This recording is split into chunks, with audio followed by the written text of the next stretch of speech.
Shalom, shalom les amis, voilà, je vous salue dans le nom précieux de notre Seigneur Jésus et nous sommes encore de retour pour notre temps de méditation. Avant tout propos, je voudrais dire merci à tous ceux qui like et qui partagent ces vidéos. C'est fortifiant, c'est encourageant et merci à vous. Et continuez à liker, continuez à partager. Alors la dernière fois, nous étions sur l'histoire de Jairus et de la femme qui avait la pète de sang. Et nous étions en train de parler des similitudes entre ces deux histoires. Pourquoi ces deux histoires ont été mises ensemble? La première similitude, c'est que ces histoires ont été mises ensemble parce que ça concerne des personnes, des êtres humains qui ont connu des situations. Deuxièmement, les similitudes qu'il y a dans ce texte-là, c'est que les deux sont liés par le chiffre 12. Et nous avons insisté sur le fait que le chiffre 12 est un chiffre particulier, est un chiffre symbolique. C'est un chiffre qui symbolise l'achèvement d'un cycle, d'une saison. Nous voyons que dans une journée complète, il y a 24 heures divisées en deux, 12 heures pour le jour et 12 heures pour la nuit. Nous voyons aussi qu'une année fait 12 mois. Nous avons aussi dit que le nombre 12 représentait l'harmonie, l'ordre et l'accomplissement parfait du plan divin. Alors, je vais un peu m'arrêter sur ça. Pourquoi nous disons cela? Vous voyez que quand Dieu devait commencer une nouvelle nation, il va choisir une personne appelée Jacob, de qui va sortir 12 fils, qui vont devenir 12 tribus d'Israël. Dieu également, quand il vient, et cela représentait l'ancienne alliance. Quand Dieu veut faire une nouvelle alliance au travers de la personne de Jésus-Christ, il choisit 12 apôtres qui représentent également la nouvelle église, la nouvelle nation spirituelle qui allait naître, c'est-à-dire l'église. Donc c'est un chiffre très important. Nous avons largement parlé sur ce thème. Vous pouvez aller voir la vidéo précédente, vous allez comprendre un peu. Alors aujourd'hui, nous allons voir deux ou trois similitudes si le temps nous permet. Une autre des similitudes que nous voyons dans ce texte, c'est que les deux cas ont reçu la bonne nouvelle que Jésus, le faisait de miracles, était de retour dans la cité. Voyez-vous, Jairus ne s'est pas déplacé en vain pour aller vers Jésus. Pareillement pour la femme qui avait la pète de sang, ne s'est pas déplacée inutilement. La Bible dit qu'elle a entendu parler de Jésus. Et je pense que ça a été pareil également pour Jairus. Je voudrais dire à quelqu'un que l'année 2026 est un nouveau cycle qui a commencé. Et ce nouveau cycle, si tu veux expérimenter, si tu veux vivre, si tu veux voir les choses que Dieu a préparées te concernant, la première des choses que tu dois faire, c'est d'accepter d'entendre, c'est d'accepter la bonne nouvelle, c'est d'accepter d'écouter la bonne nouvelle. C'est parce que ces personnes ont accepté de goûter la bonne nouvelle, ont reçu cette bonne nouvelle. Et c'est cette bonne nouvelle-là qui a produit ses effets dans leur vie. C'est à cause de la bonne nouvelle que cette femme a été guérie. C'est parce que Jairus a décidé d'accepter la bonne nouvelle que sa fille a été sauvée de la mort. Et si toi aussi, tu veux être sauvé des difficultés que tu as connues en 2025, si tu veux être sauvé des situations, des malédictions, des liens familiales que tu as connues en 2025 et qui t'ont fait vivre un cycle, une saison difficile, si tu veux que 2026 ne soit pas pareil que 2025, je te donne une clé, c'est d'accepter la bonne nouvelle. C'est d'accepter la bonne nouvelle. C'est d'écouter cette bonne nouvelle du royaume des cieux qu'on t'annonce.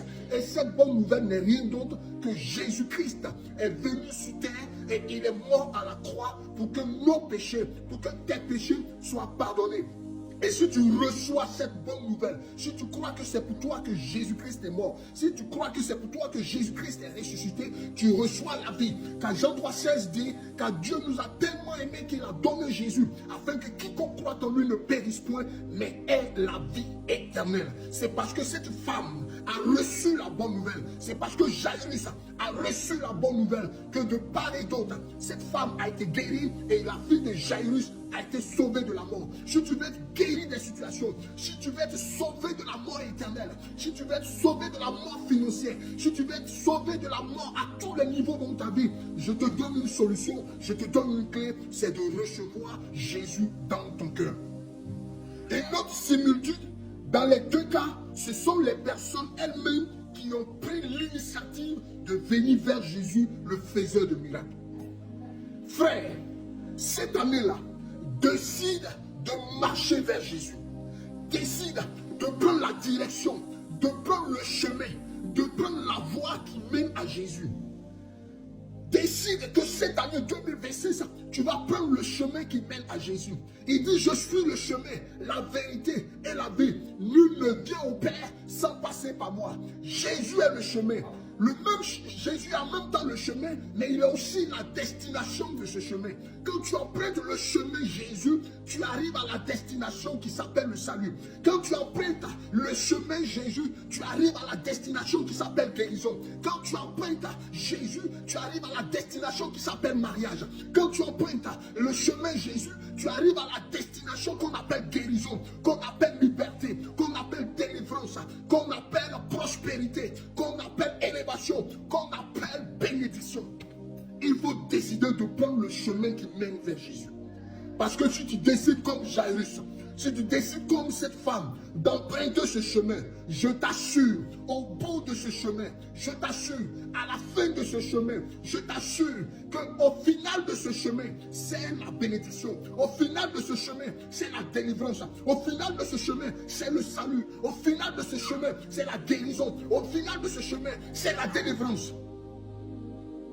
Ces deux personnes, voyez-vous, Jairus représentait sa fille, puisqu'elle était dans une situation extrême, dans un cas extrême. Elle ne pouvait pas bouger. Donc Jairus va utiliser ses pieds, va utiliser sa voix, va utiliser ses mains, va utiliser son corps pour représenter sa fille. Cette femme, par contre, elle avait la possibilité de marcher. Ils ont décidé tous deux d'aller vers Jésus. Prends la décision d'accepter la bonne nouvelle et prends la décision de prendre le chemin qui est Jésus. Et si tu décides de prendre ce chemin, je t'assure que cette année sera une année différente pour toi. Cette année sera une année différente pour toi. Jairus a décidé d'accepter la bonne nouvelle. Et il a pris le chemin qui est Jésus, qui va vers Jésus. La femme qui avait la peine de sang a accepté la bonne nouvelle. Et elle a décidé de prendre le chemin qui mène à Jésus. Et nous connaissons l'histoire. Je vais m'arrêter sur ces deux éléments. La prochaine fois, nous verrons encore d'autres similitudes. Je voudrais dire à quelqu'un qui n'a pas encore fait la paix avec le Seigneur Jésus. C'est le moment pour toi de recevoir Jésus dans ton cœur comme ton Seigneur et ton Sauveur. Et je t'assure, tu verras des choses extraordinaires. Si tu décides d'accepter la bonne nouvelle qui t'est acceptée, si tu décides de marcher dans le chemin qui est Jésus, je t'assure, le salut, la grâce, la faveur, le bonheur, le succès, la réussite, la bénédiction, toutes ces choses seront ton partage. La Bible dit, mettez en priorité le royaume de Dieu et toutes ces choses que vous désirez, toutes ces autres choses, vous les aurez. Fais-le et tu verras que ta vie va être transformée. Demeurez béni et à très bientôt. Bisous.